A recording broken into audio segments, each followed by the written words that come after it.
네, 안녕하세요. 이원재입니다. 끝내주는 경제 오늘도 찾아뵙게 됐네요. 날씨 너무 춥죠?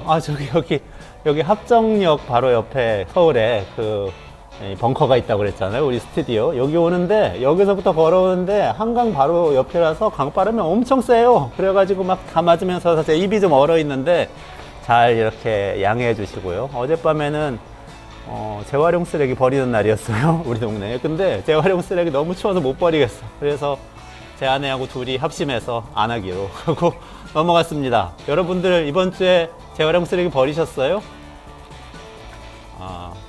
이렇게 얘기해도 댓글 안 올려주시네요. 댓글을 올려주세요. 네.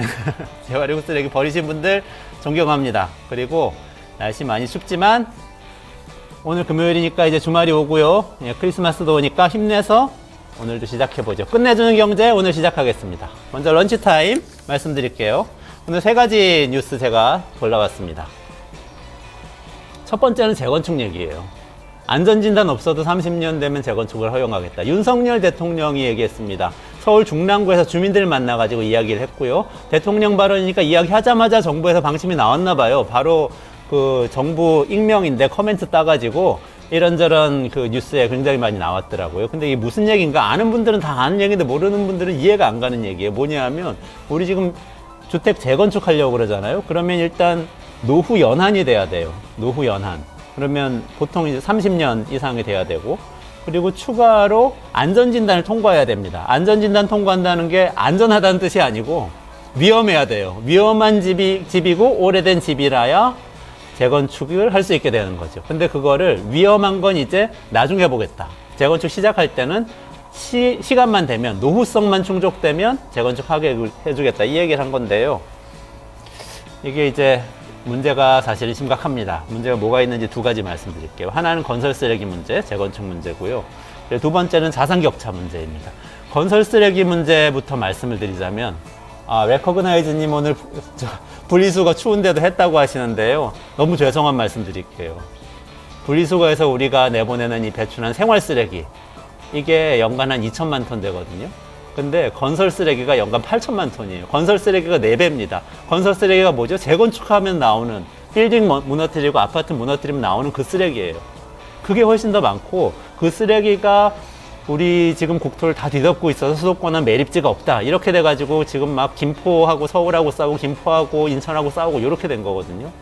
이 문제가 훨씬 더 심해질 텐데, 그리고 지금 1기 신도시 같은 30년 이상 된 곳들에서 재건축하게 되면은 거기서 나오는 쓰레기들도 많을 뿐만 아니라 지금 30년만 지나면 재건축하게 되면 30년 뒤에 또 재건축할 집을 지을 거잖아요. 30년짜리 집을 또 짓게 된단 말이죠. 그랬을 때 이 쓰레기 문제 어떻게 감당할까 걱정되고요. 또 하나는 자산 격차 문제입니다. 지금 말씀드렸잖아요. 주로 30년 지나서 대규모로 재건축할 수 있는 곳은 어디냐? 수도권 신도시입니다. 왜냐? 두 가지 때문이에요. 첫 번째는 거기에 대단지가 있기 때문에 다시 대단지 짓기가 쉬워요. 동네 이렇게 빌라나 단독 사는 분들은요, 재건축하기 굉장히 어렵습니다. 자기 집만 재건축하는 건 돼요. 그렇지만 재건축하는 이유는 다 대규모 아파트 단지 짓고 싶어서 그러는 건데, 빌라 같은 경우에는 집집마다 다 지어진 시기가 달라요. 내가 사는 집은 30년 됐지만 옆집은 10년 됐을 수도 있어요. 그럼 노후성 충족시키기가 너무 어렵기 때문에 내 집만 올리는 정도 재건축을 할 수 있지만 대규모 재개발 재건축은 할 수 없는 거죠. 그렇기 때문에 주로 수도권 대단지가 대상이 되고, 이미 거기에 집이 있는 분들이 다시 재건축을 통해서 더 좋은 집을 갖게 된다. 게다가 거기서 청약 새로 나오죠. 신규 아파트 분양도 일반 청약 받잖아요. 그러면 그거 누가 들어가냐? 그분들의 자녀들이 필시 들어갈 겁니다. 왜냐? 비싼 집이잖아요. 지금 청년들 중에도 소득이 많지 않은 청년들은, 또 자산이 있는 부모를 갖지 못한 청년들은 빌라에서 전세로 사회생활 시작하는 거예요. 그러다가 전세 사기도 당하고 이런 억울한 일도 당하게 되는 건데요. 거기 나오는 일반 분양, 아마도 청년 대출 받아서 좀 있는 집의 청년들이 더 받게 될 가능성이 높습니다. 자산 격차가 더 커질 겁니다.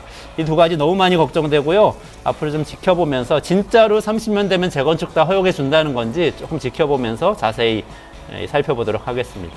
두 번째 소식은 주식 투자자 얘기입니다. 주식 투자자 50억 원까지 양도세 면제해 준다는 건데요. 기획재정부에서 발표를 했습니다. 이것도 조금 걱정이 많이 되는 내용인데, 원래 10억 원 이상 주식을 갖고 있으면은 대주주로 간주해서 주식 팔 때 양도세를 내게 하려고 했어요. 이건 왜 그러냐면 이전까지는 주식은 사고 팔고 뭐 아무리 해도 세금을 안 냈거든요. 주식 거래할 때 거래세는 조금 내지만 양도세는 내질 않았는데 올해부터 금융투자세라고 해서 주식 팔아서 5천만 원 이상 돈 벌면은 그 돈에 대해서도 세금 내야 한다라고 하려고 하다가 작년 말에 연말에 여야가 합의를 해가지고 그것까지 너무 빨리 가지 말고 늦추자 이렇게 합의를 했습니다. 그러면서 도입한 게 10억 원 이상 갖고 있으면 그래도 대자산가니까 그 사람은 세금을 내게 하자. 대주주라고 간주하자. 이렇게 합의를 했었거든요. 근데 이 여야 합의한 걸 여야가 아니고 기획재정부가 깬 거예요. 시행령을 바꿔서 법안 안 바꾸고 시행령을 바꿔서 10억 원이 아니라 50억 원 이상은 대주주로 만들어 줬습니다. 혹시나 해서 찾아보니까 국회의원 1인당 평균 주식 보유액 경실련에서 6월에 발표한 거 보니까요. 8억 2천만 원이네요. 8억 2천만 원. 조금만 더 많아지면 10억 원 넘을 텐데 그 10억 원에서 50억 원 사이에 있는 분들이 이번에 딱 면세 혜택을 받겠죠. 상관없겠죠. 근데 국민의힘 의원들 찾아보니까 18억 원이에요. 18억 원어치 갖고 계신 분들은 딱 이 면세 대상자이신데 상관없겠죠. 이것도 상관없길 바랍니다. 세 번째 뉴스. 혼인 출산 때 부모가 자녀에게 증여를 할 경우에 돈을 줄 경우에 증여세를 1억 5천만 원까지 면제해준다. 부모 각각이라서 3억 원까지, 부부가 각각이라서 3억 원까지 면제해준다라는 소식입니다. 예산안 통과하면서 부수법안으로 통과를 했는데요. 이것도 걱정됩니다. 왜냐하면 이거는 3억 원 줄 돈이 있는 집에 해당되는 거잖아요. 3억 원 줄 돈이 없으시면 면세도 못 받는 거고요. 우리나라에 지금 올해 세수가 60조 원이 펑크가 났다고 그래요. 근데 펑크 난 걸 더 악화시키겠죠. 그럼 쓸 때 못 쓰겠죠. 정부가 돈을 쓰는 건 주로 어려운 분들한테 써요. 그러면 어려운 분들한테 돈을 덜 쓰겠죠. 그러니까 돈 있는 분들의 세금을 깎아줘서 돈 없는 분들에게 갈 돈을 덜 쓰게 되는 그런 정부가 되는 거라 좀 걱정됩니다. 이번에 부수법안에서 가업승계 면세도 통과를 시켰는데요. 가업승계 증여세도 120억 원까지는 아주 통 크게 최저세율만 적용을 하는 걸로 했는데 이것도 부자 감세죠. 여러 가지로 걱정됩니다. 세 가지 런치타임 종합을 해보니까 힘차게 시작하자고 했는데 조금 우울해지네요. 첫째, 잘 사시려면 수도권 신도시에 30년 거의 다 된 아파트를 사세요. 그러면 면세 받습니다. 그리고 주식 50억 원어치 투자하세요. 면세 받습니다. 그리고 자식한테 3억 원 주고 신규 분양 아파트 청약 들어가게 하세요. 그럼 면세 받아요. 이거 다 할 수 있는 사람 내년부터 아주 좋아집니다. 여러분 다 하실 수 있으세요? 우리나라 가구 평균 순자산이 3억 원입니다. 그러니까 3억 원 정도가 우리가 평균적으로 집집마다 갖고 있는 돈이에요. 다 팔아서 자녀한테 물려주면 3억 원 되는 겁니다. 그럴 수 있는 집 있겠어요? 일부에겐 굉장히 좋은 소식이지만 대부분한테는 안 좋은 소식인 것 같습니다. 네. 이런 정책 좀 더 자세히 뜯어보고 바꾸자고 목소리 내야 될 것 같아서 오늘 런치타임 이렇게 준비해봤습니다. 오늘 런치타임 여기까지 말씀드릴게요. 네, 미디어 앤 솔루션 시간이고요. 오늘도 슬로우 뉴스 이정환 대표님하고 같이 할 텐데요.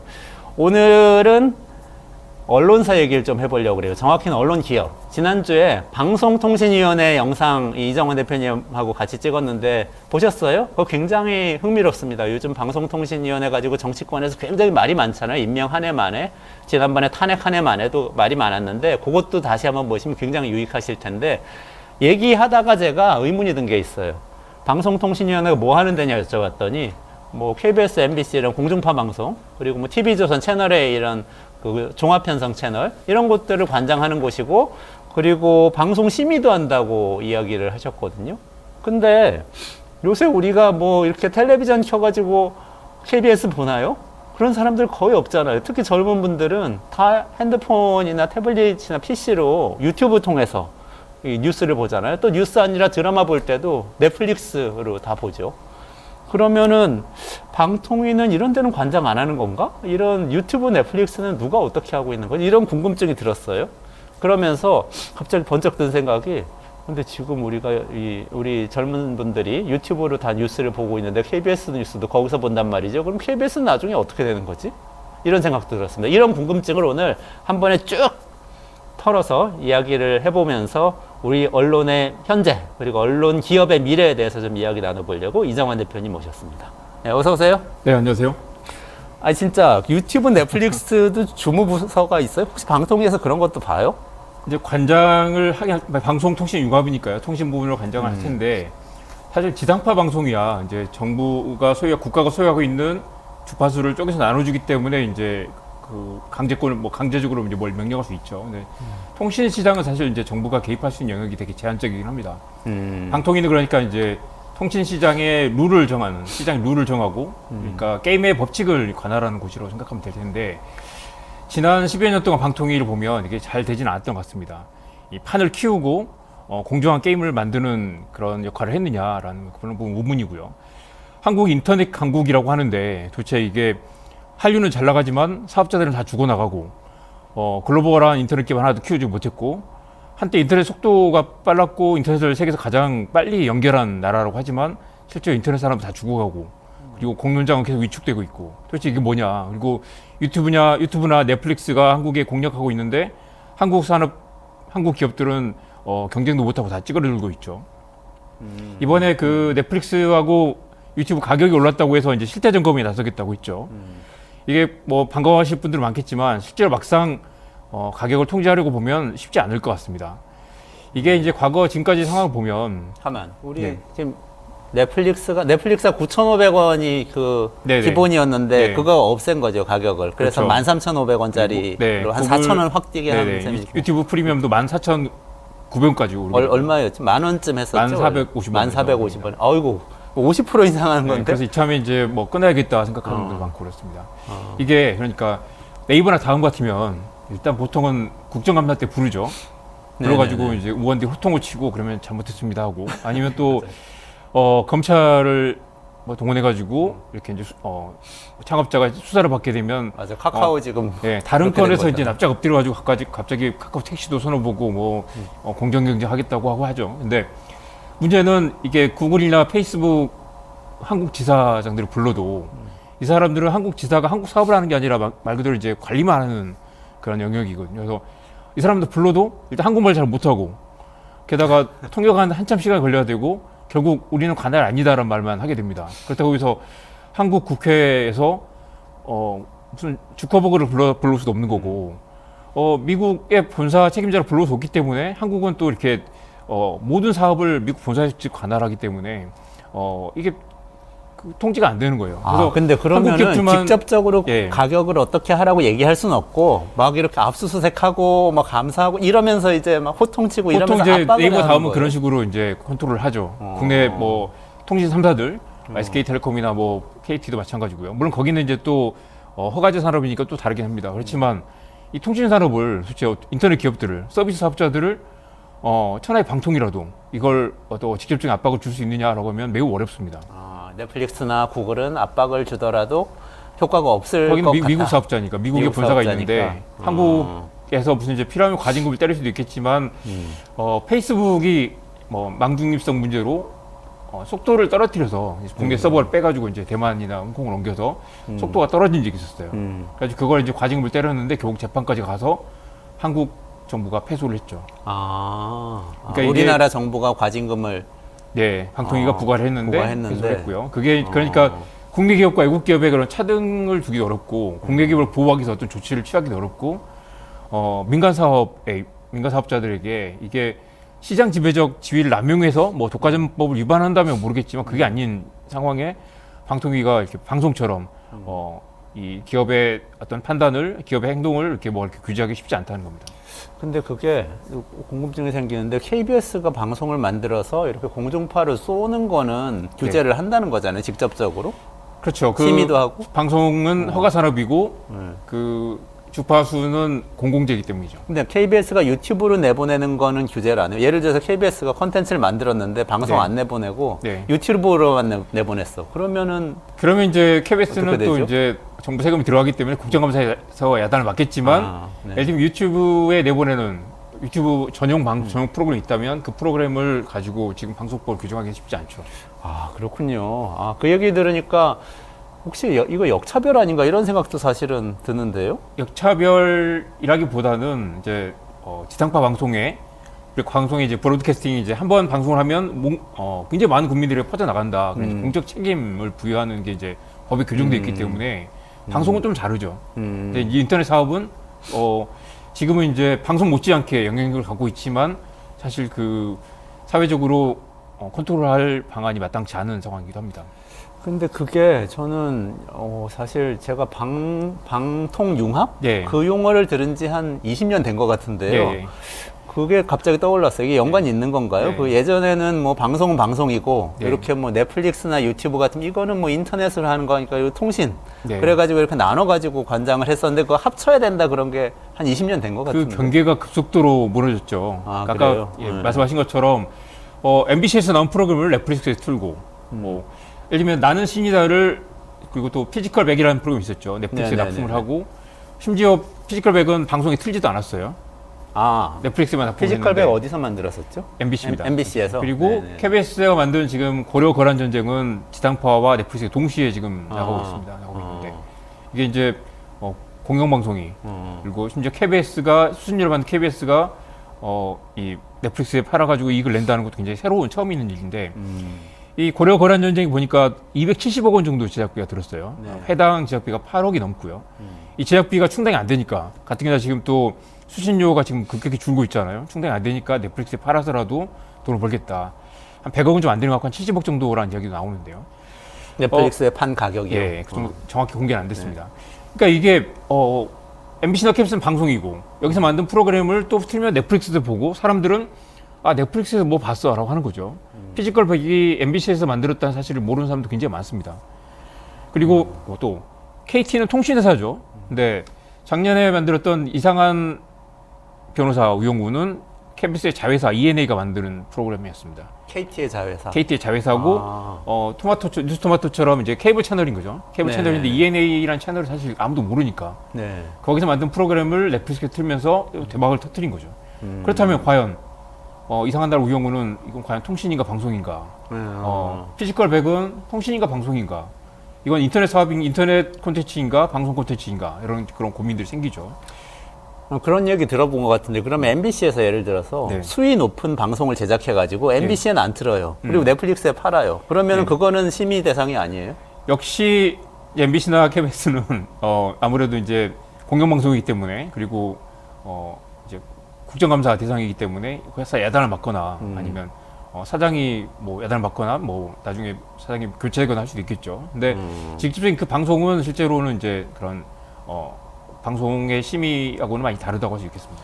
그러면 똑같은 컨텐츠인데 이게 공중파에 실리면은 심의 대상이 되고 맞습니다. 넷플릭스로 하면 안 되고 이러면 진짜 최근에 이건- 그러니까 그 뉴스타파의 김만배 인터뷰 같은 경우가 뉴스타파에서 내보낸 걸 이제 MBC나 KBS 다른 방송에서 이제 그 인용 보도를 했는데 방통위가 그걸 징계를 했고 그 방송 내용이 이제 공정성 위반했다고 과징금을 때렸죠. 때렸는데 MBC, KBS한테. 예. 네네. 그랬는데 막상 이제 또 방송통신심의위에서 뉴스타파도 이번에 심의를 해서 이제 제재를 해야 된다라고 했는데 결국 제재를 못했어요. 왜냐하면 뉴스타파는 인터넷 방송이고 유튜브 채널이기 때문에 이걸 심의할 방법이 마땅치 않은 거죠. 그리고 인터넷 신문으로 등록돼 있지만 사실 한국의 이제 이런 신문법이나 방통위 구조에서 방통위가 뉴스타파를 제재할 수 있는 권한이 없습니다. 그래서 결국 이제 뉴스타파 방통위에서는 뉴스타파 이것 좀 어떻게 제재를 하라고 서울시에 넘겼는데 네네네.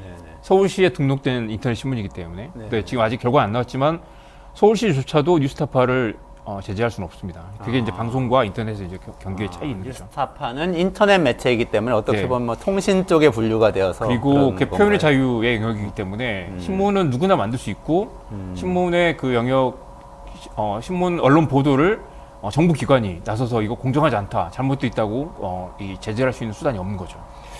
아, 그렇군요. 근데 그러면은 유튜브를 통해서 많은 사람들이 뉴스를 보게 되면 예. 요즘 젊은 분들이 예. 하는 것처럼 그러면 어떻게 되는 건가요? 그게 예를 들어서 지금 지금 말씀하신 거는 이제 우리가 집에 거실에 놓여 있는 TV를 통해서 뉴스를 대부분 보는 나라에서는 말이 돼요. 근데 텔레비전이 다 없어. 예. 그냥 다 핸드폰으로 뉴스를 본단 말이에요. 유튜브라는 채널을 통해서. 그러면 이것에 대한 심의와 이 여러 가지 이 규제 권한은 어떻게 예. 되는 거예요? 그러니까 사실 발상을 달리 해보면 심의를 해야 된다는 발상을 벗어나야 되고요, 사실. 그리고 이제 아까 봤던 것처럼 KBS나 MBC는 지상파를 쓰기 때문에 이건 심의 대상이고 공정성을 지켜야 되고 품위를 지켜야 된다라는 게 이제 아주 과거에 만든 그 규정이 지금까지 남아 있는 거잖아요. 방송위원회 시절의 규정이 방통위로 넘어와서 아직도 이제 정부 여야 추천 위원들이 모여가지고 이거 공정성이 위반됐으니까 이거 뭐 제재를 때리거나 아니면 제어가에서 불리고 줘야 된다라고 하는데 이미 그 시절 많이 지났고 국가기관이 공정성 심의를 한다는 것도 사실 표현의 자유 위반이다라는 얘기를 많이 합니다. 그래서 만약에 어떤 방송을 예를 들면 김어준의 뭐 뉴스공장이나 아니면 이원재 끝내주는 경제를 만약에 100만 명, 1000만 명이 본다라고 해서 이게 그만큼 옛날 방송처럼 영향력이 높으니까 이게 공정하지 않을 경우에 국가가 나서서 규제를 해야 된다라는 발상 자체가 잘못되어 있다는 거죠. 만약 그 방송이 뭔가 허위 사실 아니면 뭐 형사적인 문제 아니면 누군가 명예훼손을 했다면 그건 또 그것대로 절차가 또 있겠죠.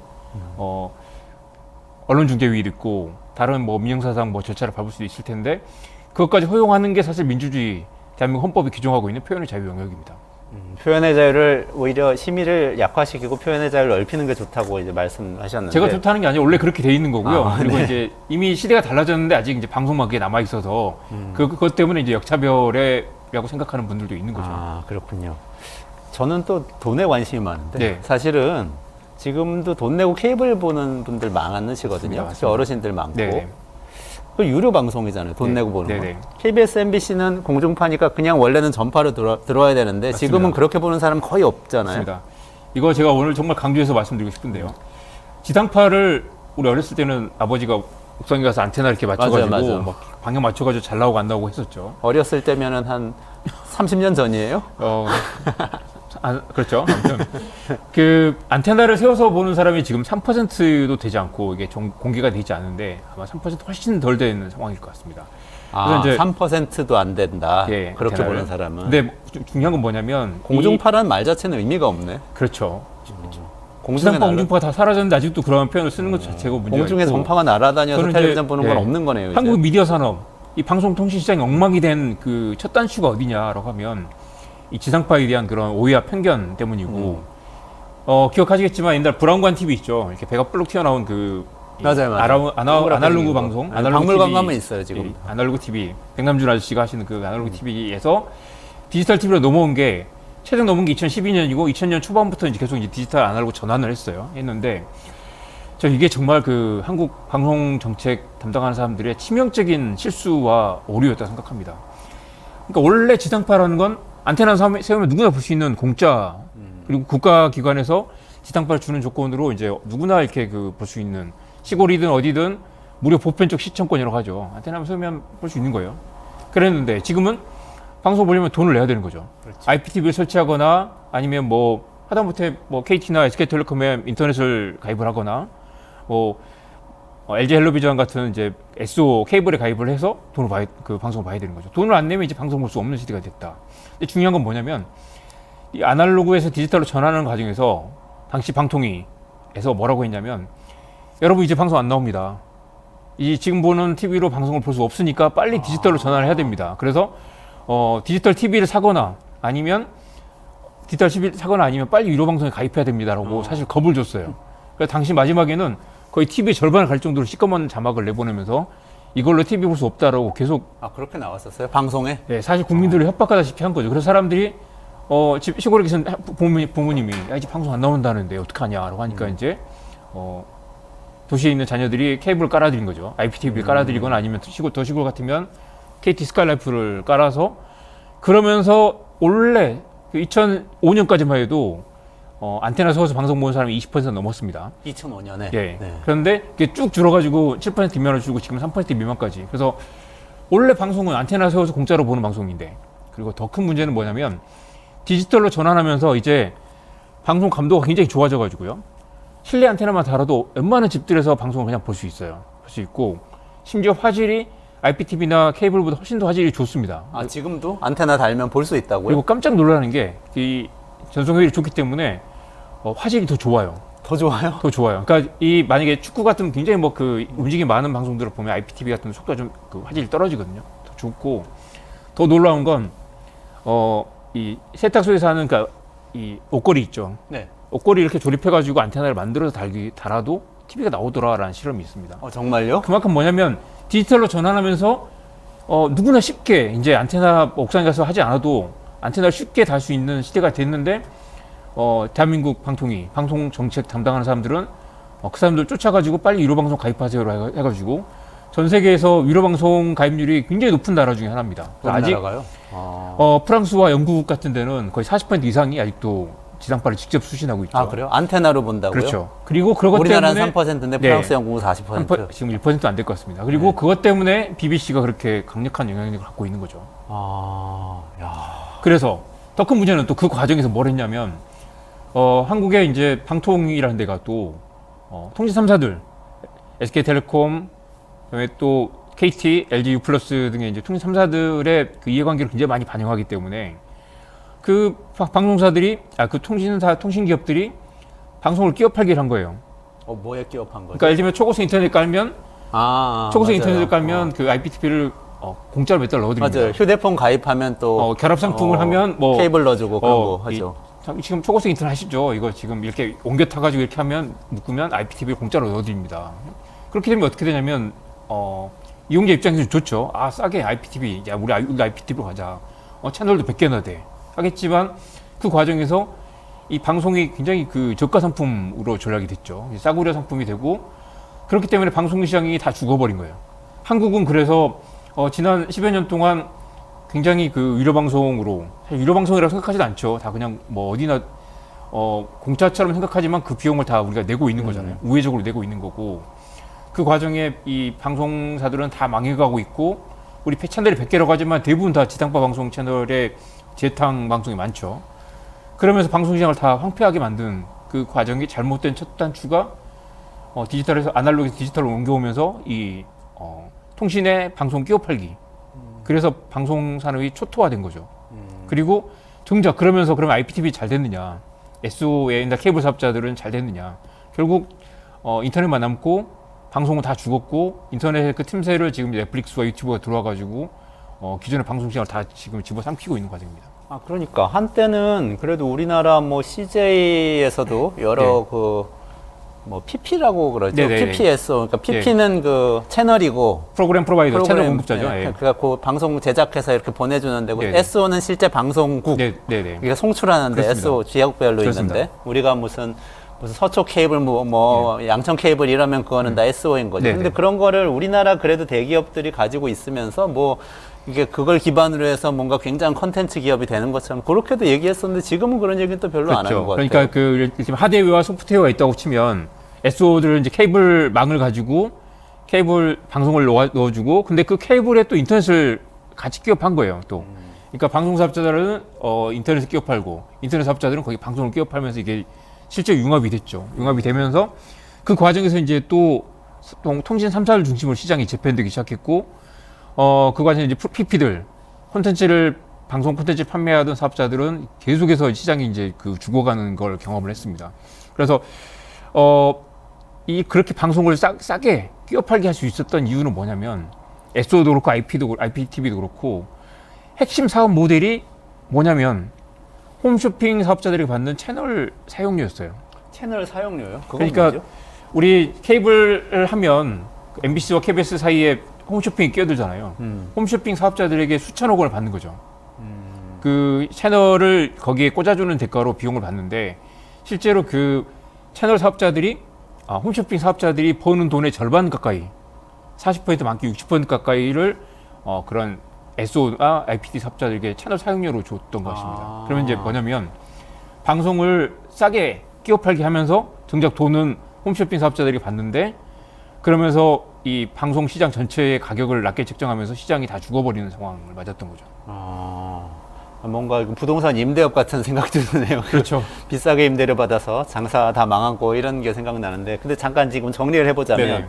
우선 지상파 공중파라는 게 기본적으로 보편적으로 모든 사람이 공짜로 방송을 볼 수 있게 해주는 그런 시스템이었고 그게 안테나 시스템인데 그렇죠. 그거를 약화시켜서 없애버렸다. 네. 요 문제 하나 하고 또 하나는 그러면 스스로 컨텐츠를 만들어서 판매하는 그런 컨텐츠 사업자들이 기업으로서 살아남을 수 있었어야 되는데 그것도 통신 사업자들이 끼워 팔게 하면서 저가 경쟁하는 바람에 기반이 맞습니다. 없어져 버렸다. 예를 들면 뉴스토마토가 방송을 예를 들면 LG텔레비전을 판다라고 하면 거기 맞는 비용을 받아야 되겠죠.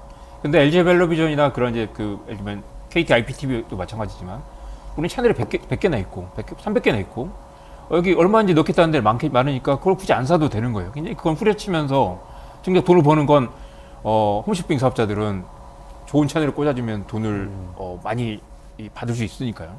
그러니까 홈쇼핑 채널은 돈을 받고 정작 뉴스토마토 같은 PP 사업자들에게는 돈을 안 주는 거죠. 이쪽에는 돈 받으면서 이쪽에는 돈을 주지 않고 그렇기 때문에 프로그램 이 제작을 해도 제대로 된 값을 받을 수 없기 때문에 프로그램 퀄리티가 계속 떨어지고 시장이 황폐화되는 그런 결과를 맞았던 것입니다. 그렇군요. 그러면 일반적인 그 컨텐츠를 가지고 예를 들면 드라마 같은 아까 네, 뭐 네, 네. 고려 거란 전쟁 네, 이런 네. 거 말씀하셨잖아요. 드라마 컨텐츠 같은 것들이 제작이 잘 되려고 하면은 사실은 그걸 만들어서 돈을 벌 수 있어야 되잖아요. 만들어서 얼티면 지상파 같으면 옛날에 높은 시청률이 있었으면 그걸로 광고를 해서 벌었겠죠. 아, 그렇죠. 만약에 지상파는, CJ 같으면 CJ는 PP 사업자니까 만들어서 이걸 우리가 뭐 KT에도 납품하고 아니면 헬로비전 납품하고 케이블과 뭐 IPTV에 납품을 했다면 그걸로 충분히 돈을 벌어 들여야지 이제 더 좋은 프로그램을 만들 수 있겠죠. 근데 넷플릭스는 네. 지금 납품을 그렇게 받고 있는 거잖아요. 돈을 또 그렇죠. 주고 사오잖아요. 그게 이제 또 하나의 딜레마인데 한국의 방송 시장이 다 죽었기 때문에 CJ가 아무리 방송을 잘 만들어도 제값을 주고 사준 데 없기 때문에 CJ가 망하고 있는 거죠. 계속 적자가 나오고 더 좋은 프로그램을 못 만들게 되고 또 하청업체들 쥐어짜기 해가지고 방송 굉장히 열악한 노동시장을 만들었죠. 근데 넷플릭스가 갑자기 등장해서 야 우리는 단가를 2배로 쳐주겠어. 그리고 노동시간 다 지키고 밤샘 촬영 줄이고 게다가 출연료도 높여주겠어 라고 하니까 갑자기 좋은 작품이 넷플릭스 다 쏠리는 거죠. 넷플릭스가 등장하면서 이제 한국의 방송시장에 또 한 번 지각 변동이 일어나면서 모든 게 다 넷플릭스 쏠림 현상으로 가고 있습니다. 그래서 이게 우리 시청자들, 이용자들 입장에서는 야 넷플릭스 좋은 게 많아 라고 생각하겠지만 결국 이제 가격을 올리기 시작했고요. 그리고 정작 MBC나 KBS는 더 좋은 프로그램을 만들 수 없게 되고 왜냐하면 넷플릭스 하면 2배를 주는데 어떤 작가와 어떤 배우가 지상파 와서 방송을 만들려고 하겠느냐.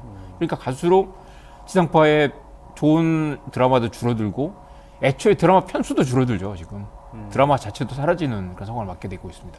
근데 넷플릭스는 어떻게 해서 장사가 잘 되는 거예요? 그러니까 우리나라 사람들이 어쨌든 돈을 내고 네. 드라마를 보는 거잖아요. 지금 네, 상황은 네. 넷플릭스를 통해서 또는 유튜브 프리미엄을 통해서. 근데 그 전에 우리나라 기업들은 왜 그거를 못 만들었어요? 우리나라 뭐 KBS, MBC는 또 왜 못 만들었어요? KBS나 MBC 옛날에 뭐 김삼순이라는 드라마 같은 드라마 보면 시청률 막 50% 넘는 드라마들이 있었던 시대가 있었죠. 그때는 좋은 프로그램 만들고 돈도 많이 벌었던 때가 있었지만 제가 생각하는 아까 이제 잘못된 첫 단추는 방송 시장을 무너뜨리는 그 과정에 지상파의 플랫폼을 무너뜨려 버렸고 말씀하신 대로 지금 지상파라는 게 뭐 전파로 보는 게 아니니까 지상파라는 말 자체가 의미가 없잖아요. KBS, MBC도 결국 프로그램 만들어서 이걸 열심히 팔아야 되는 콘텐츠 사업자로 전락해 버렸고 그 과정에서 한국의 방송통신 책임자들 사이에서 방송에 대한 어떤 그런 이 명확한 철학이 있는 사람이 별로 많지 않았다. 그리고 이 방송과 콘텐츠 시장, 한국의 온라인 공론장, 디지털 미디어 생태계에 대한 그런 장기적인 비전이 없이 시장을 황폐화하는 그 과정에 아무런 이 문제나 고민도 없었다. 그리고 그 과정에서 글로벌 사업자인 넷플릭스는 규모의 경제를 가지고 처음에 엄청난 자본을 투입해가지고 시장을 확 싹쓸이 하면서 지금도 한국에 와서 지금 좋은 드라마, 좋은 작가, 좋은 배우들 다 시나리오들 다 긁어들이다시피 하고 있잖아요. 그리고 지금 이제 넷플릭스 이용자들이 급격히 늘어나고 있는데 이 단계가 지나면 이제 가격을 올리기 시작하겠죠. 이미 올리기 시작한 거죠. 네, 올리기 시작하고 그 과정에서 이제 방송 사업자들이 더 망하겠죠.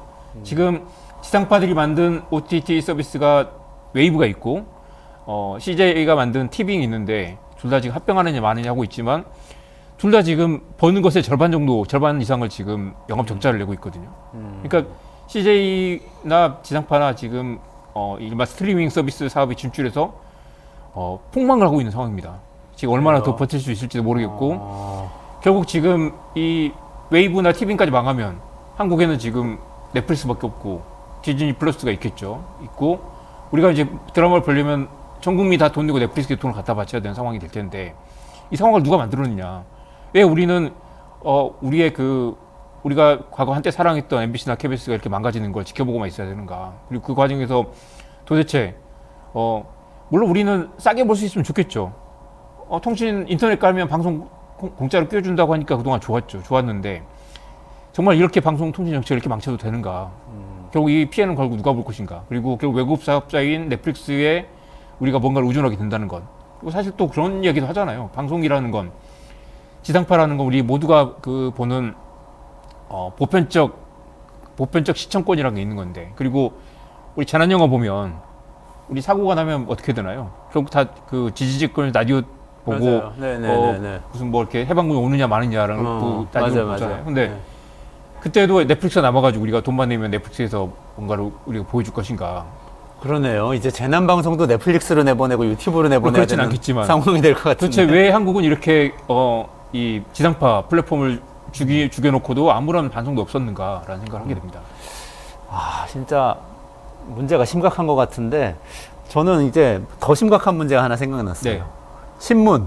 네네. 신문이 있잖아요. 지금 신문을 돈 내고 보는 사람이 제가 볼 때는 거의 없는 것 같아요, 주변에. 네네네. 종이신문. 네네. 근데 온라인에서는 그냥 볼 수 있잖아요. 대부분 공짜로 볼 수 있는데. 그리고 신문사 다 경영은 아닌 거 아니에요? 네. 뭐 조선일보든 한겨레든 다 똑같은 거 아닌가? 네네네. 이게 조금 다르게 봐야 될 텐데, 아까 이제 방송이 공짜로 풀렸다고 하지만 결국 그 비용을 누군가 내긴 내는 거죠. 아까 보니까 홈쇼핑 사업자들이 수수료 받아가지고 여기서 마이너스 나는 거 있어요. 채워가지고 겨우겨우 버텨왔던 그런 측면도 있고요. 방송을 공짜로 하면서 결국 통신 가입자를 늘린 수단으로 끼어팔기를 했던 측면도 있죠. 우리가 포털에서 뉴스를 공짜로 보는 것 같지만 우리는 공짜로 보니까 좋겠죠. 그리고 사실 전 세계적으로 이런 모델이 없기 때문에 이용자 입장에서 굉장히 효용이 크다고 할 수 있습니다. 그리고 사람들이 막 포털 뉴스 문제 많다고 하지만 독자 입장에서 좋은 거잖아요.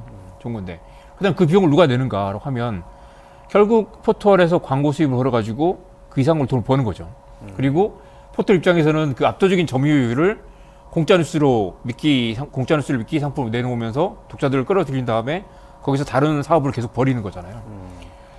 결국 돌아보면 1998년에 처음 이제 포털이 뉴스를 이제 공급받기 시작했고, 처음에 이제 뉴스를 포털이 독자로 몰아주니까, 야, 우리가 한겨레에서 만약에 네이버에 뉴스를 보냈더니 여기서 독자들이 몰려와. 그래가지고 우리 페이지가 늘어났어. 얼마나 좋아요. 그리고 나중에 네이버에서 돈도 줘요. 그러니까 되게 좋아했겠죠. 그러다 그 과정을 지나고 보니 모든 독자들이 다 네이버에서만 뉴스를 보더라. 지금 돈을 다 주는 건가요? 네이버에서 신문사들한테? 돈을 줍니다. 아, 얼마나 주죠? 많게는 억대 이상 공개돼 월 있는. 1억 원 이상 받는 어. 언론사들도 있고요. 공개는 안 돼 있죠. 안 돼 있는데 저희들이 옛날 취재를 해보니까 연간 한 2천억 원 정도, 많게는 3천억 원 정도 된다고 합니다. 전체 총액이? 전체 총액이. 아, 그렇군요. 그러니까 그 총액이 이제 이렇게 비밀이 지켜지기가 쉽지 않은데 모든 언론사들이 절대 비밀을 지키고 있는 영역입니다. 그래서 이제 이 깜깜이로 서로 다른 언론사 얼마 받았다고 알면 그만큼 협상을 잘해서 맞춰달라고 많이 올리기도 하고, 어디는 진짜 연간 뭐 몇십억 원을 받기도 하는데 어디는 아직도 뭐 몇천만 수준 머물러 있기도 하고, 그게 이제 지난 시간 말했던 그 콘텐츠 프로바이더 CP 사업자가 되면 네이버에 돈을 받고 이제 뉴스를 팔 수 있는 거죠. 그러니까 이제 공짜인 것 같지만, 독자 입장에서 공짜인 것 같지만 사실 언론사 입장에서는 우리가 벌어들 수 있는 자체적인 수익과 우리 브랜드와 우리가 자체적으로 독자를 확보하고 신뢰를 얻어서 성장할 수 있는 기반들을 다 네이버에 갖다 바치고, 모든 국민들이 다 네이버에서 뉴스 봤어.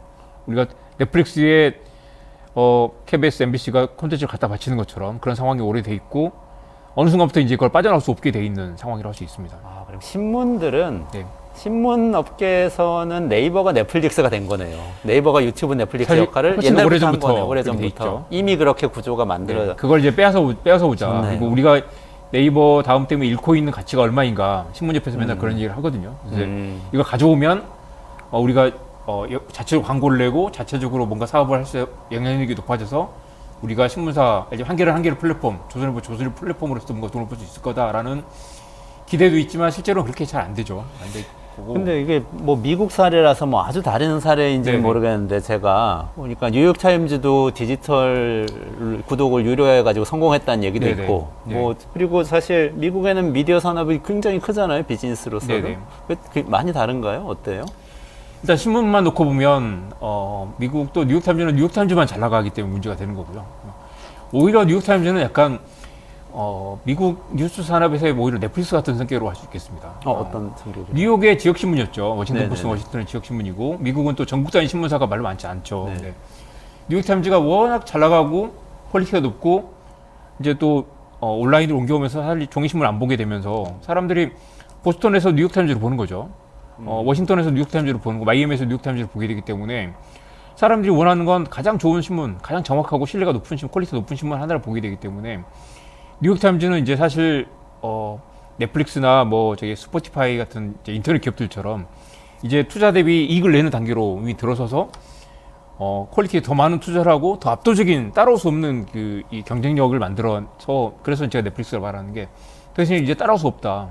압도적으로 이용자들 끌어들이고 돈도 버는 단계. 그래서 이제 이익이 급증하는 단계로 들어섰는데 다른 언론사들은 다 지금 망해가고 있죠, 미국에서도. 그러니까 그게 이제 좀 다른 측면이고 한국은 이제 포털에 뉴스를 의존하고 포털 때문에 이제 언론사 브랜드 다 사라지고 또 뉴스를 패키지로 보는 시대가 아닌 거죠. 9시 뉴스를 통째로 보지도 않고 그다음에 그렇죠. 한 꼭지씩 본다는 거죠. 신문 또 신문에 48면을 이렇게 신문 보는 것도 48면 넘겨가면서 오늘 통으로 이 한겨레가 말하는 걸 보지도 않는 그런 시대. 전 매일 사실 그렇게 보는데 저는 아직 그게 그렇게 보는 또 분들이 유용해요. 그게. 네, 그렇게 보는 분들이 한 뭐 3%도 안 될 것 같습니다. 그런데 문제는 이제 포털이 또 떡고물을 나눠주니까 거기 의존하고 있기도 하고 한국 상황은 또 다른 게 한국 신문사들은 또 B2B 비중이 이미 80% 90% 이상이기 때문에 기업에서 광고를 주죠 아직도. B2B라는 게 무슨 뜻이죠? 광고가 비즈니스 투 80%. 비즈니스. 그러니까 그 광고와 사실 한국에 있는 협찬 시장 그러니까 어떤 신문을- 기사를 우호적으로 써주는 대가로 이제 기업들이 광고를 나눠주는 게 독자한테 돈을 받는 게 아니라 기업한테 그렇죠. 돈을 받는다. 이미 언론사가. 뉴욕타임즈 같은 데 네. 보면 7대 3 정도로 이제 독자 기반 매출이 7 정도 되고 여전히 뉴욕타임즈 광고를 받으니까요. 네, 그렇지만 근데 한국은 우리나라 언론사는 그게 오히려 기업한테 팔을 받고 그렇죠. 독자 독자한테 기반 이익을 수익은 받는다. 전혀 없고 나머지 이제 10%도 이제 포털에서 받는 거라든가 이제 다른 사업 모델 등이 있는데 네. 한국은 이제 90% 가까이가 기업에게 음. 기업 광고 연계된 그런 매출이다. 그래서 한국은 사실 망한 언론사가 없죠. 그래서 미국보다는 훨씬 더 한국 종이신문사들, 뉴스 기업들은 훨씬 더 상황이 좋다고 할 수 있습니다. 그렇군요. 아니 사실은 저는 우리 끝내주는 경제 제작진이 있어요. 네. 젊은 FD, PD 분들 네. 계시고 한번 제가 방송 시작할 때 여쭤봤어요. 왜냐면 방송 아이템 찾으려고 뉴스를 많이 보시는 분들이잖아요. 근데 뉴스를 어디서 보세요? 그랬더니 100% 네. 유튜브에서 본다고 대답하셨어요. 그래서 제가 아니 이게 뭐 우리 아이들이 크면 뭐 유튜브 세상에 온다 이게 아니고 한 5년 안에 네. 언론사 다 정리되고 유튜브하고 넷플릭스만 남겠다. 엔터테인먼트는 네네. 넷플릭스, 뭐 네네. 뉴스는 유튜브 이렇게 되는 거 아니야? 이런 생각을 했거든요. 지금 그래프 보시면 이제 한국에서 유튜브로 뉴스로 본다는 비율이 또 다른 나라보다 굉장히 높은 편이기도 합니다. 그래요? 그래서 이제 특히 또 저기 그래프 나오네요. 예, 이제 20대, 30대가 좀 줄고 젊은 세대가 또 유튜브로 많이 보기도 하고요. 이제 나이 든 세대 많이 보기도 하는데 지금 예. 저게 파란색이 파란색이 한국, 파란색이 녹색이 이제 26개국 녹색이- 평균입니다. 다른 나라 평균이고 네네, 평균인데 우리나라가 유튜브로 뉴스 본다는 게 압도적으로 높네. 압도적으로 높습니다. 60대 이상이 더 높네요. 그렇죠.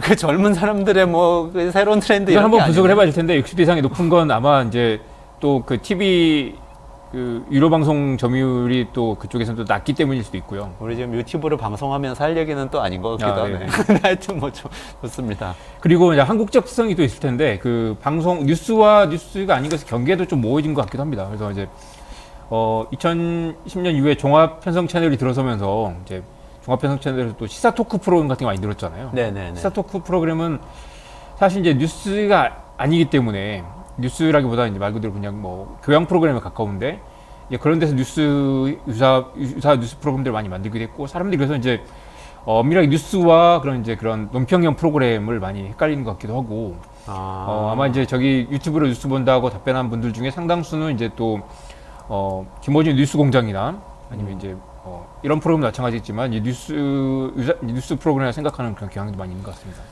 그렇게 이제 전통적인 언론 관점에서는 두 가지가 다른 거죠. 그러니까 네. 실제 직접 취재를 해서 기사를 쓰거나 써서 신문에 싣거나 방송으로 방송하는 건 뉴스고 네. 이제 이미 나온 기사를 이렇게 네. 같이 얘기하면서 해석하고 이런 거는 뉴스가 아니고 해설 프로그램 뭐 이렇게 생각하는 사실 거죠. 그렇지만 이제 이 뉴스라는 개념 자체가 많이 달라지기도 했죠. 그래서 이제 그 한국이 특히게도 심한 이 속도가 빠르기도 하다. 또 한편으로는 언론사 사이트를 직접 방문한 비율이 전 세계에서 가장 낮은 나라가 또 한국이기 때문에 그 비율이 지난번에 말씀드렸지만 4%밖에 되지 않죠.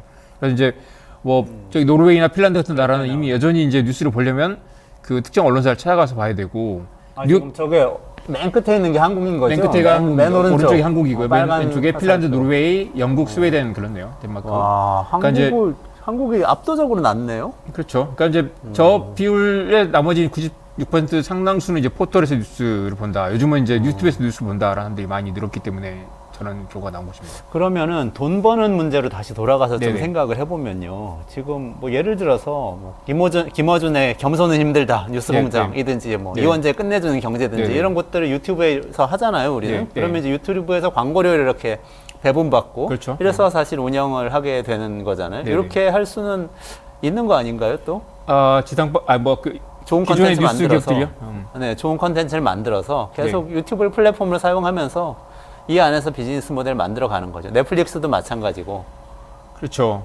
그렇지만 예를 들면 MBC한테 이제 당신들이 이제 지상파 플랫폼이 끝났으니까 이 넷플릭스 열심히 팔아가지고 잘 살아봅시다라고 말하면 되게 약간 황당무계하게 이야기 드릴 텐데 수천억 원 규모의 이 지상파 방송사와 이거 이제 프로그램을 팔아가지고 이제 제작비를 건지는 건 애초에 사이즈가 다르기도 하고요. 이거 이제 MBC나 KBS도 기존에 이제 자기들 자체 플랫폼에 도달률에 기반한 광고가 여전히 굉장히 크고 여전히 광고 시장이 살아있기도 하죠. 그리고 사실 신문 광고 시장은 많이 이제 정체됐긴 하지만 지상파 광고는 여전히 또 강력한 또 이 광고 수단이기 때문에 살아있는데 넷플릭스 때문에 이제 이 도달률 무너진 것 자체가 굉장히 큰 위기일 거고 신문사들도 여전히 매출이 몇천억 원 단위가 되는데 그걸 유튜브로 대체하기에는 여전히 유튜브가 사이즈가 그렇게 크지 않은 상황이긴 합니다.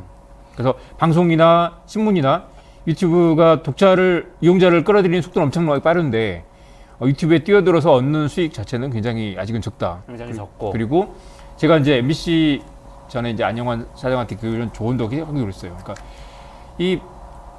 피지컬 100 팔고 나는 신이다 팔았다고 해서 이거 자랑할 게 아니라 이거 스스로 이 MBC의 미래를 잠식하는 그런 결과가 될 수도 있지 않겠는가.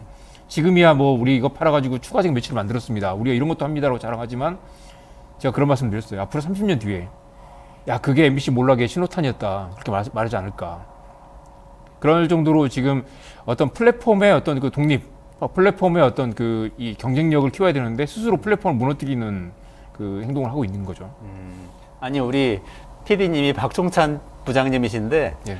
지금 계속 메시지로 유튜브 광고 수수료가 30% 넘어가지고 있고 먹고 살기 힘들다 이걸로는 우리 아무리 광고 받아도 제작비 인건비도 못 건진다 이런 얘기 또 하시네요. 그렇죠. 광고에 실제 그런가요?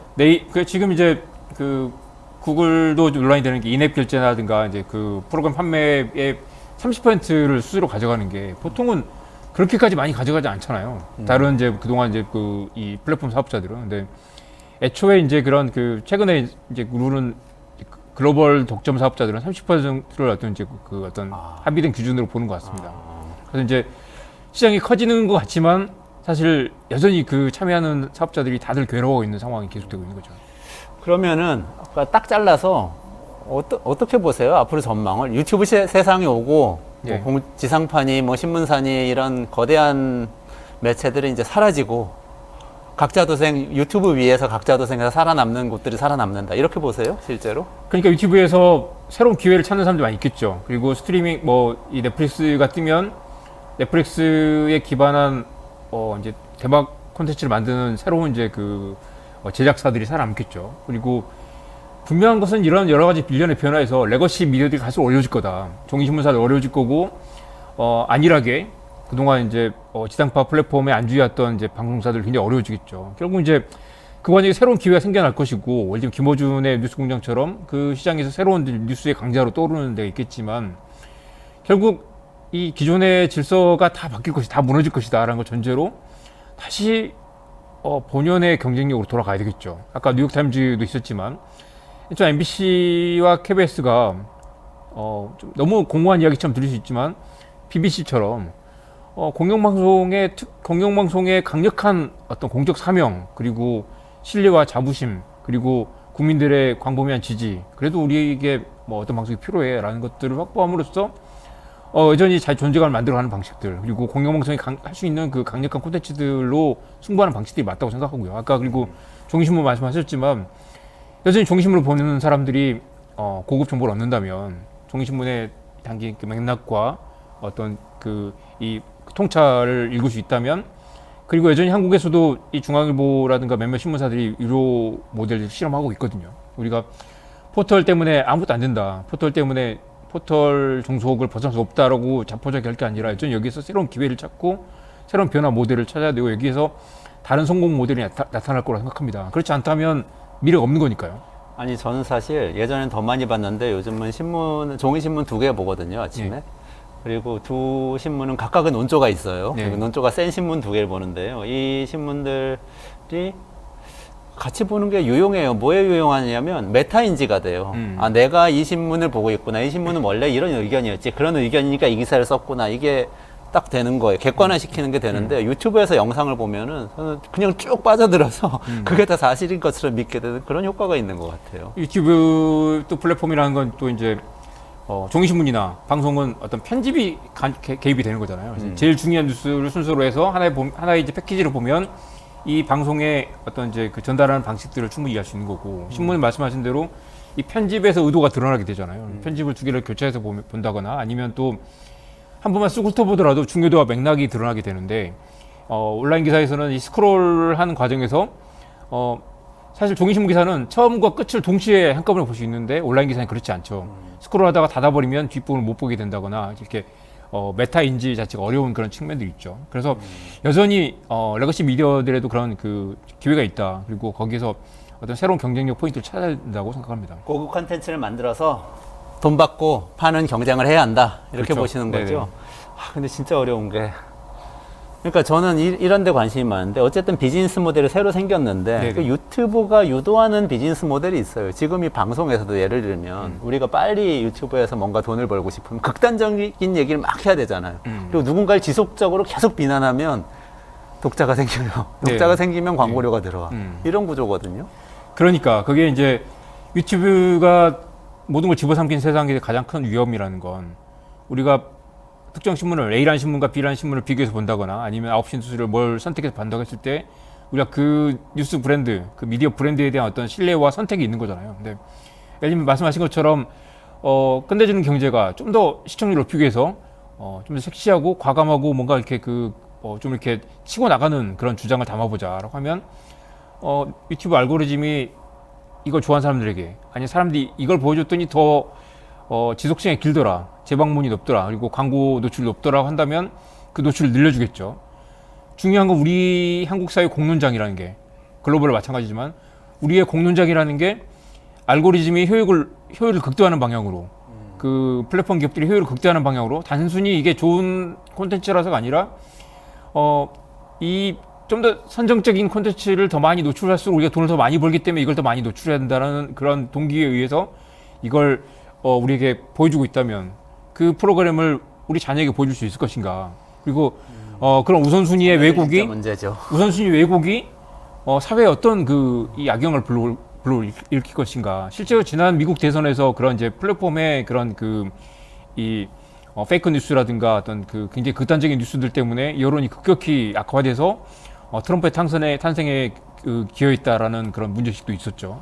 가짜 뉴스 얘기 많이 하죠. 특히 인공지능으로 합성해가지고 이 만드는 새로운 가짜 뉴스 시대가 열릴 거라고 보는 사람들도 많던데요. 가짜 뉴스라는 표현 정말 신중하게 생각해야 되지만 가짜 뉴스보다 더 이제 문제는 이슈의 왜곡 그리고 중요한 기사를 보여주는 게 아니라 그런 이제 굉장히 과장되거나 아니면 극단적인 주장들을 많이 노출하면서 혐오와 차별을 부추긴다거나 사람들이 더 극단적인 선택을 하도록 그리고 사회 전체의 갈등을 극대화하는 방향으로 여론을 몰고 가는 그런 굉장히 영리적인 기업들이 우리 사회 여론에 지대적 영향을 미친다라는 게 정말 문제라는 거죠. 알고리즘의 지배를 받는 게 아니고 알고리즘을 지배하면서 살아야 되는데 지금 거꾸로인 것 같아요. 그게 결국 이제 아까 결국 돈 문제로 하셨지만 돈 문제에서 진짜 중요한 것들을 지키지 못한 거죠. 돈 문제에서 방송을 지키지 못했고 돈 문제에서 안테나를 지키지 못했고 돈 문제에서 신문사들은 우리 신문의 고유 브랜드를 지키지 못했던 거죠. 야 이거 네이버에서 보더라도 돈만 들어오면 돼라고 생각한 아주 얄팍한 타협이 미디어 시장, 뉴스 시장 전체를 망가뜨리는 결과가 되는 거죠. 그러면은 그냥 앞으로 어떻게 해야 되나 이런 이제 고민이 드는데 지금 얘기한 대로라면 저는 진짜 5년 안에 신문사 다 망할 것 같아요. 말씀대로라면. 그렇죠. 그리고 이 속도를 보면 네. 엄청나게 빠릅니다. 그리고 공중파는 다 유튜브의 채널로 채널로 전락할 것 같고. 하청업체가 돼서 넷플릭스에 사주지 않는 프로그램을 만들 수 없는 그런 상황이 될 수도 있겠죠. 알고리즘이 시키는 대로 또는 넷플릭스의 주주들이 시키는 대로. 게다가 더욱 안타까운 건 최근에 윤석열 정부가 지금 이제 지상파 KBS 수신료를 또 전기요금하고 분리를 하지 않았습니까? 그렇죠. 그래서 많게는 네. 뭐 30% 가까이가 이제 줄어들 거라고 하는데 그렇게 되면 마지막 보루가 KBS가 돼서 그래도 공영방송은 돈이 안 되더라도 어떤 프로그램을 만든다라는 그런 이제 이 사회 마지노선 그리고 공공성과 공영성에 대한 최소한의 어떤 이제 그런 그 가이드라는 책임이 있었던 건데 이게 이제 직원들 월급을 주지 못하거나 아니면 더 이상 이제 이 수익을 고민해야 되는 상황이 되면 이제 그런 공적이면서 재미없거나 아니면 공적이면 사람들이 안 보는 프로그램도 하나씩 줄여나가기 시작하겠죠. 그건 사회적 재앙인데 그 과정에서 방통위가 다시 돌아가면 방통위나 어떤 방송통신 정책을 담당한 사람들이 무엇이 중요한가? 우리가 이 방송통신 융합 정책을 다룰 때 꼭 지켜야 될 것이 무엇인가? 예를 들면 넷플릭스의 공식은 이미 10여 년 전부터 충분히 알고 있었던 거죠. 뻔히 이 상황을 알면서 그리고 이제 방송을 돈 내고 봐야 되고 돈 없는 사람들은 방송 못 보게 되고 재난방송의 근간이 무너지고 공영방송의 모든 그 공적 책임 자체가 흔들리는 이 상황을 방치해왔던 것입니다. 역대 정부가 다 그랬던 거죠.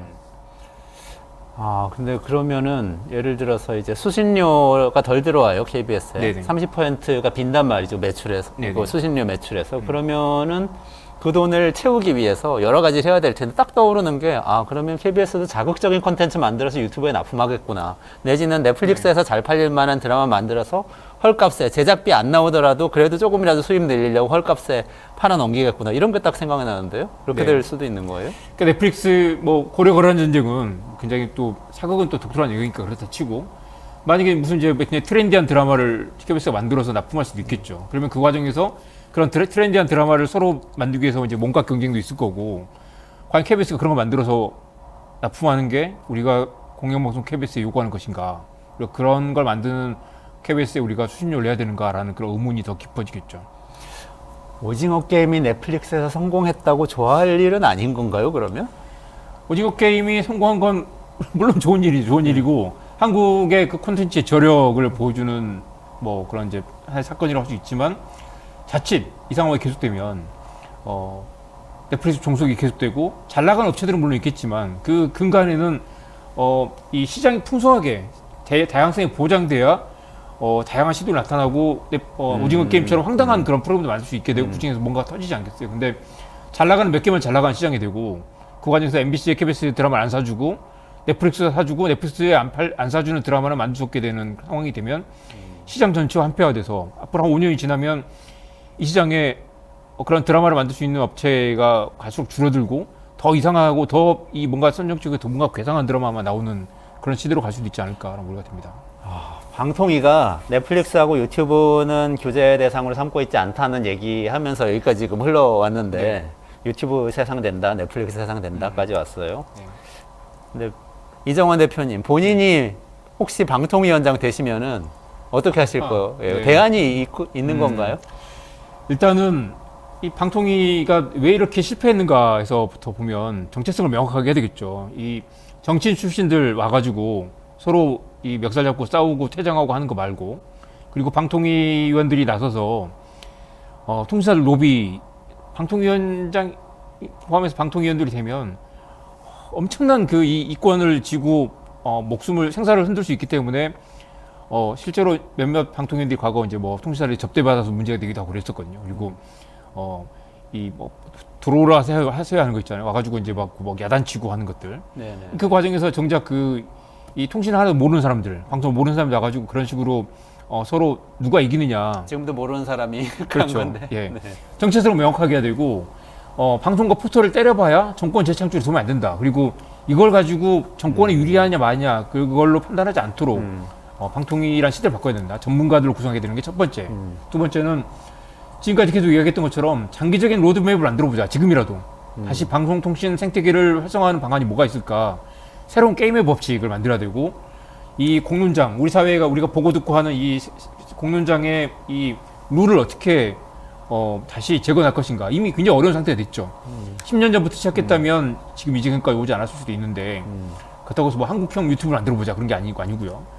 다시 지금이라도 이 사업자들을 살리고 좋은 콘텐츠 많이 나오고 다양성을 보장할 수 있는 방법이 뭐가 있을까. 독과점을 규제하면서 그리고 지금 외국 기업이라고 차별할 수 있는 시대는 아니거든요. 독과점을 규제하면서 어떻게 이 다양한 사업자들의 어떤 이제 역동성과 창발성을 불러일으킬 것인가가 두 번째고요. 세 번째는 정부가 개입하지 않고 생태계를 확장하는 좀 이렇게 새로운 어떤 그런 이제 합의, 새로운 논의들을 시작해야 된다. 그래서 지금 뭐 이것만 하면 된다라는 답이 있는 게 아니지만 우리가 실패했던 것들에서 답을 찾아야 된다고 생각합니다. 그래서 여전히 저는 다시 지상파 직접 수신 비율을 늘리는 그런 새로운 아이디어들을 만들어 안테나를 세우자. 안테나를 세우자. 그래서 안테나 달고 보자. 그리고 필요하면 유료 방송 끊어도 된다. 가난한 그 좀 저소득계층 인터넷 끊고 직접 수신을 해도 된다. 아니면 그리고 우리가 이 좋은 콘텐츠를 키우기 위한 어떤 사회적 그런 아이디어들이 뭐가 있을까라는 그런 좀 논의를 좀 모아봤으면 좋겠습니다. 네, 감사합니다. 아까 그 안테나 얘기 있잖아요. 네. 진짜 그 철사 그 옷걸이 가지고 이렇게 만들어서 맞습니다. 세우면 돼요? 네. 해보시는 실제로 건 아니죠? 저는 제가 직접 한 거 아니지만 그 해가지고 여러 개에서 TV 나오는 걸 좀 실험을 해봤고요. 네. 인터넷에 보면 그런 거 많이 있습니다. 그래서 안테나라는 게 그 실내 안테나 10,000원 미만에 살 수 있거든요. 사가지고 그거 그냥 달아서. 바로 TV 뒤에 안테나 달는 쪽 꽂기만 하면 네. 바로 TV로 볼 수 있습니다. 여러분 꿀팁입니다. 여러분 유료 방송 안 보시고 그냥 공중파만 보실 거면 KBS, MBC만 보실 거면은 지금이라도 옷걸이를 텔레비전에 장착하시고 다른 유료 방송 끊으세요. 그러시면 됩니다.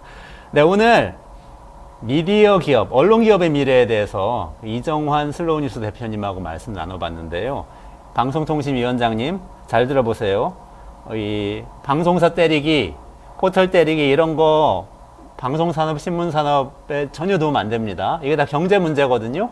그러니까 어떻게 우리가 우리 미디어 기업들이 경제적으로 살아갈 수 있는지에 대해서 고민을 좀 해봐 주시고요. 특히 돈이 없는 서민들도 안테나 꽂고 그냥 시청할 수 있게 그런 환경을 다시 좀 복구해 주시면 좋겠습니다. 오늘 미디어 산업의 미래에 대한 얘기 이정환 대표님하고 같이 했습니다. 네, 고맙습니다. 네, 고맙습니다. 네. 이원재 끝내주는 경제 오늘 여기까지고요. 벌써 주말이네요. 주말 잘 쉬시고 저는 월요일 날 크리스마스네요. 휴일입니다. 네. 방송 쉽니다. 네, 우리 까만 날만 하니까 화요일 오후 12시 반 다시 찾아뵙겠습니다. 끝내주는 경제 여기까지입니다.